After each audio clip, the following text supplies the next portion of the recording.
Welcome, everyone. My name is Jen Rumbalski. I'm the director of the La Crosse County Health Department. I will be joined today by Steve O'Malley, the county administrator for La Crosse County.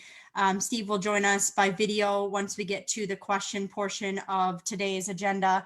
I'm just going to give a brief overview to start with of the health advisory, and then we can take questions from the media. So to start with, I just want to provide an overview on the reason for the advisory release. As you all know, our county is in the midst of a pandemic, and the cases have been growing at a concerning rate over the past couple of months. When we look at case numbers, we see that September cases were increased fivefold from August, and we currently remain in red as per the Harvard model that we've been utilizing for a couple of months now. And that current rate is 26.9 new cases per 100,000. In addition, I do want to mention that there is a direct linkage from case increases, such as what we saw several weeks ago in healthy populations, to about 2 to 4 weeks later, which we're currently in, seeing an increase in hospitalizations and deaths. And that is predominantly in congregate settings, but not entirely, and certainly is affecting vulnerable populations, which we know have a higher risk for severity of disease and, of course, of death. So we have had actually 4 additional deaths in the past 2 days. And I'll just pause briefly to say that our hearts really go out to the families of those individuals, of each and every one of those individuals that we have lost to COVID-19.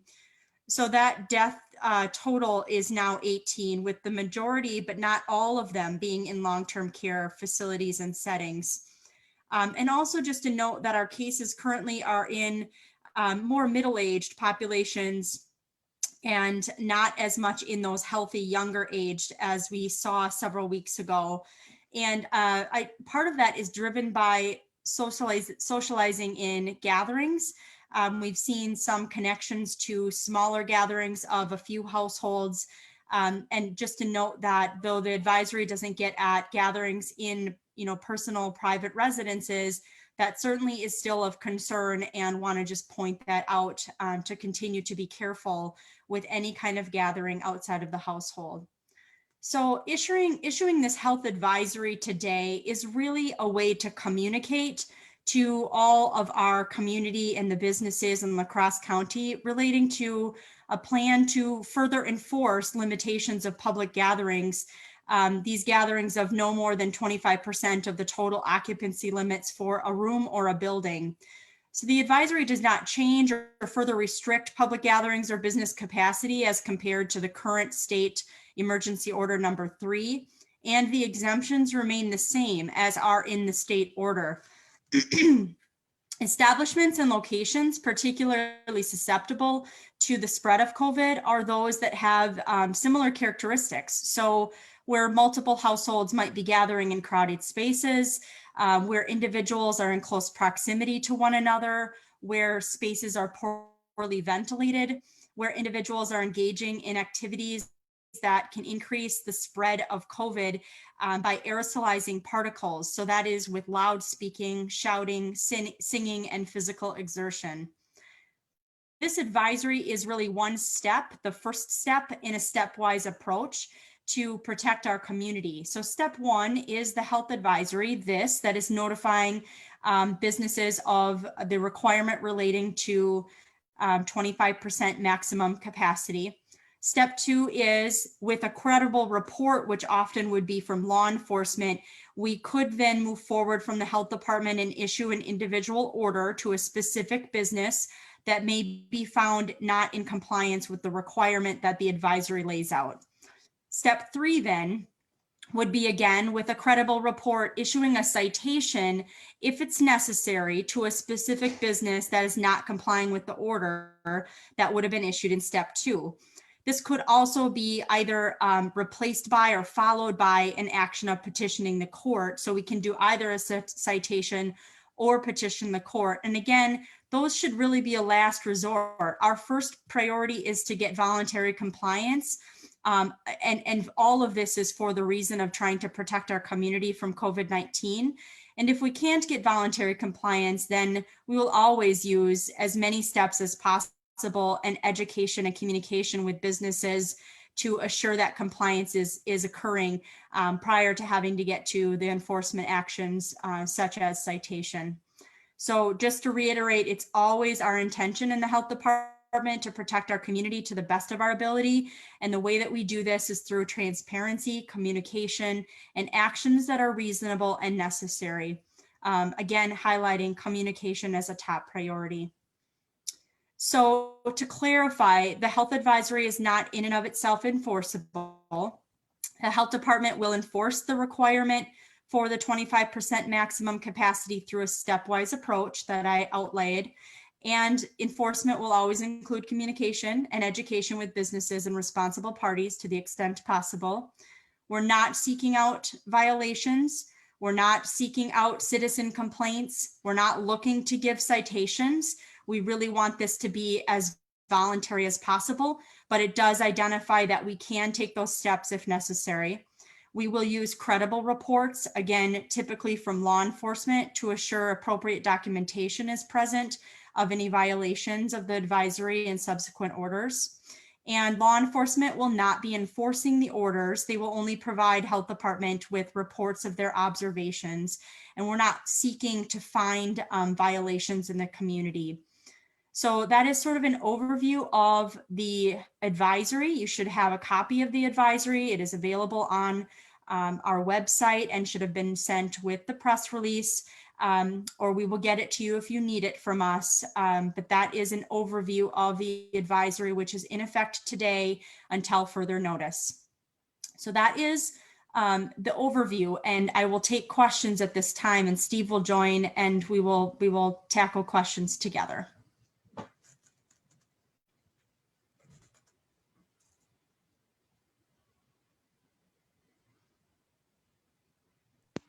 Go ahead, Dave from WXOW. Jen and Steve, thanks very much. How does what's happening in Sawyer County affect what you're doing here? So I'll start, and Steve, you can sort of add in if you'd like. What's happening in Sawyer County, what I imagine you're meaning, Dave, is with Executive Order number 3 and what's occurring with relation to that order. We are monitoring that, but my short answer would be this health advisory is something we feel is appropriate for our county. And I don't anticipate right now significant changes to our health advisory relating to what's occurring with that particular order, but we will monitor it, and we will always be monitoring our advisory to determine if and when changes might be appropriate.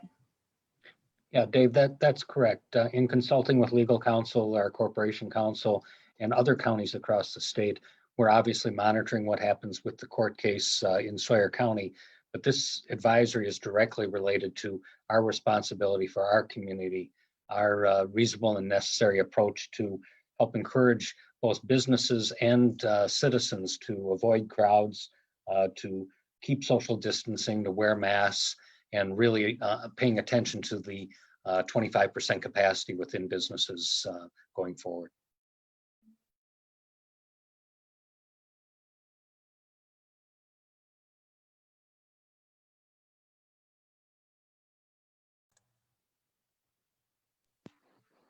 Go ahead, Jordan, WKBT. Yeah, Jen, just wondering why, if the county has the ability, if the health department has the ability to issue an advisory, how come something wasn't done sooner? Were you waiting for more guidance from the governor's office, or what would be your answer there? Yeah, thanks, Jordan, for that question. Really, I think it's fair to say that there's been a lot of confusion around various pieces of health officer authority. And that's been over the past number of months, ever since May, really. I do just want to reiterate that really what's happening with this advisory is it's a communication about a first step in a stepwise process. And a good chunk of that stepwise process has always been in place for health departments to enforce. So the advisory is really just that notice to the public that we will enforce specifically the 25% capacity. So I think the advisory helps us clarify that in the midst of the past several months where there has been some confusion to that. And I think that in addition to that communication, it's just really important that there's an awareness of what is most important for us to be enforcing. And right now we believe, because of the public gathering aspect and congregating of individuals that are not from the same household, where we see spread occurring, that is really an important thing for us to be taking further action on and enforcing.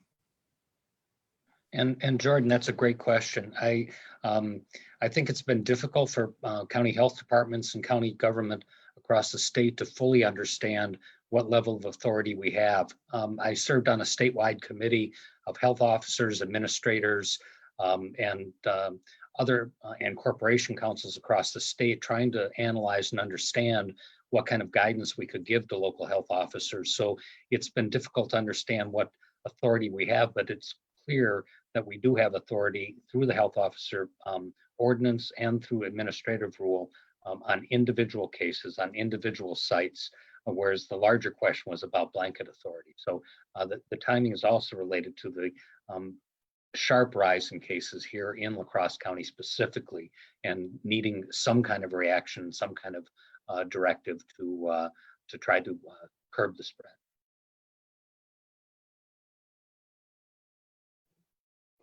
Hi, Jen. Obviously, the Tavern League was not thrilled with Governor Evers' emergency order that's similar to this. And I know you guys worked with them with the Check the Spread campaign. Do you worry this could affect your relationship with the Tavern League? Yeah, I appreciate that question. I actually would tell you that I'm really pleased to have a relationship with our local Tavern League. And as I've shared before, I have previously talked with the representative from the State Tavern League as well. And this should not come as a surprise to the local Tavern League. Again, it's not targeting just that sector, but I have tried to be in communication locally. I think partnerships are really important. And, while I'm sure that they aren't, not intending to be excited about it, I do think that the main message here is voluntary compliance wherever possible. And already I've received a couple of communications from us sending this out to businesses this morning, indicating that some have already been doing the 25% in response to the state order and will continue to do that. And that includes members of the Tavern League. So, there will be a varied response, I expect, but I am proud of the relationship we have with our local Tavern League. And I don't think that will be jeopardized. Yes, and as Jen just mentioned, prior to this press briefing, the health department has communicated directly with over 700 businesses with direct communication of this information. So in an effort to do public communication with you and the media, also direct communication with our business partners to respect the challenges that all of this is placed on them as well.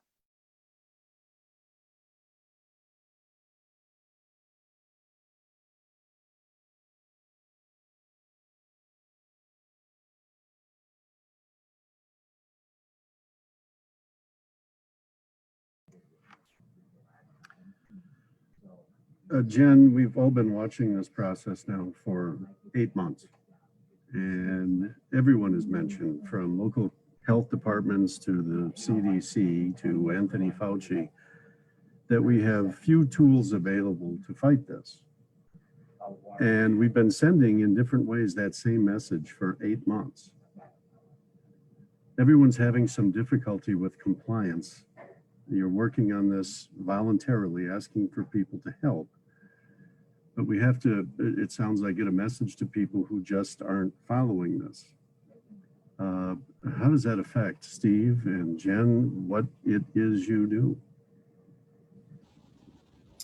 That's an interesting question, Dave. How does it affect what we do? I mean, COVID has become 100% or more of my daily work effort. And I was just talking the other day with a colleague about this pandemic and how health departments have been preparing for more than a decade for emergency situations, pandemics. But I think there are many things in this particular pandemic we did not anticipate. Primarily, this particular virus, we expected it might be influenza, which has a much shorter incubation period, which is the time from when you're exposed to when you develop symptoms to when you can get out of isolation or quarantine. You know, this is a much longer time period for COVID than you would see with other types of diseases.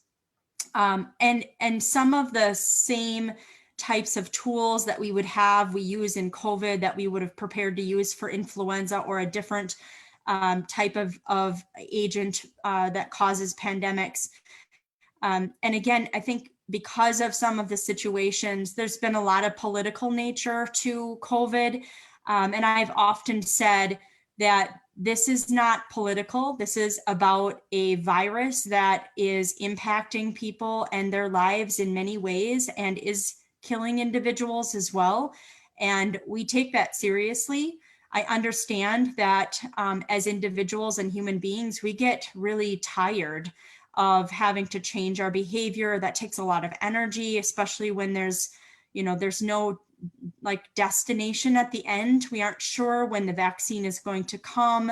It's a long, drawn out process. So there's a lot of challenges with COVID. All along, the health department's goal has been to do our very best to protect the community. We have such an amazing team that works tirelessly to do that in the face of many challenges, to include those that may not agree with the efforts that we are trying to take to protect the community. We respect that too. Everyone has different opinions, but this is the right thing to do. And we will always do whatever we can in the best way that we can to protect our community. And Dave, it's really impacted administration and all of county services. Sometimes it would seem that the only thing happening in La Crosse County government is the pandemic, and that's not true. Administration is working very hard to be supportive of the health department and to help them refocus on how do we adapt to an ongoing pandemic and still meet other health priorities. We're also working with the city and the collaborative to end homelessness by taking care of and testing the homeless. We're working diligently to maximize the federal revenue that will pay for the redeployment of staff at the long-term care facilities. So it's really challenged all of county government, but we have to stay focused on, if this pandemic is going to last for a long time, which it seems that it will, we have to be able to focus on multiple priorities at the same time and support our health department as they continue to do that and meet all health priorities, not just the response to the pandemic.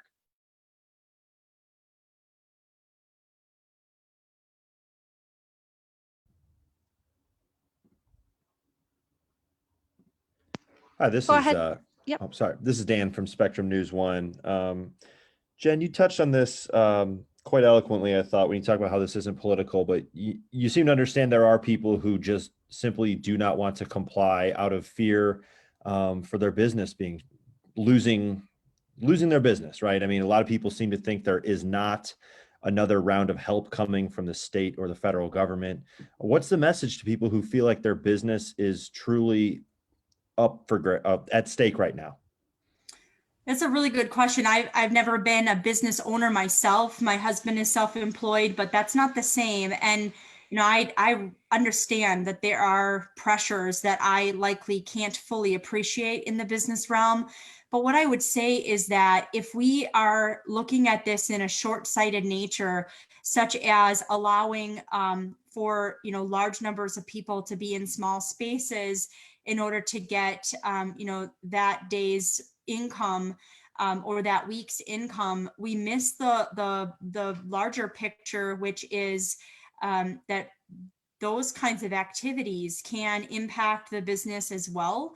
And that can happen when you have one person who might be in that space can spread it to many others in that space. COVID spreads very easily. And that can include the workers of that establishment. And then you have situations where individuals have been exposed, perhaps in the workplace, and then are needing to be in isolation or in quarantine, or even multiple quarantines, of which each of those is 14 days. That is very negatively impactful on businesses as well. So I think we have to remember to see the full picture. Everything that we do, including this advisory, is really in the best interest of every aspect of our county, not just individuals, but businesses as well. We recognize that there is no great in anything, but we think this is important to decrease the spread of COVID, which will be positively impactful for our community as a whole.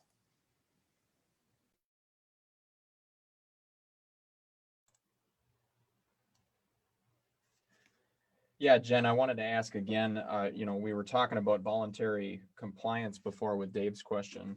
And I guess, we've heard this on a loop for, the past 6 months now, voluntary compliance, but we haven't seen, voluntary compliance. We've saw it with the college students. We've seen it with other gatherings in town. Even Oktoberfest weekend downtown was not good. I guess, how do you find other ways to communicate? And you want to educate people, but if people aren't going to listen, they aren't going to listen. What other step is there besides citations? Is there anywhere else that the city can go? Yeah, so in response to your question, I do just want to point out there are a number of businesses that are voluntarily complying already, and we need to recognize them and thank them for that.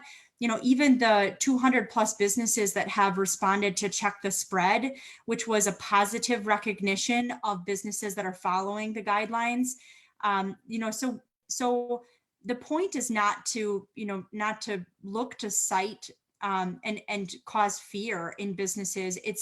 It's more to say, if you're not voluntarily complying and we get a credible report that that's the case, then we're going to do something about that, because it does have a negative impact on our whole community, not just that particular business. So I think with all communications, as you know, we have to balance that and know that there are always going to be some that will follow and comply. And we are so grateful for that. And there will always be some that, for whatever reason, will not. And so that's when we have to use additional tools like, this stepwise approach, which can include citation. We hope it doesn't. We're not looking to cite businesses.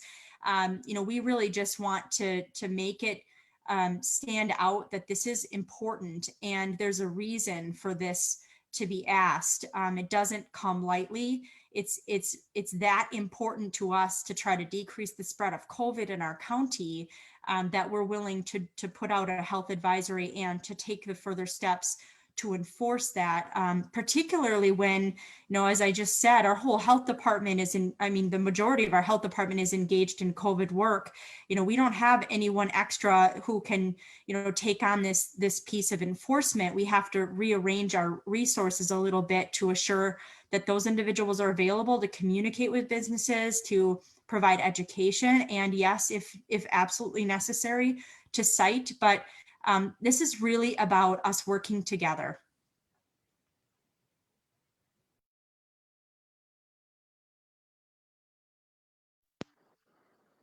Do we have any other questions from our media partners today?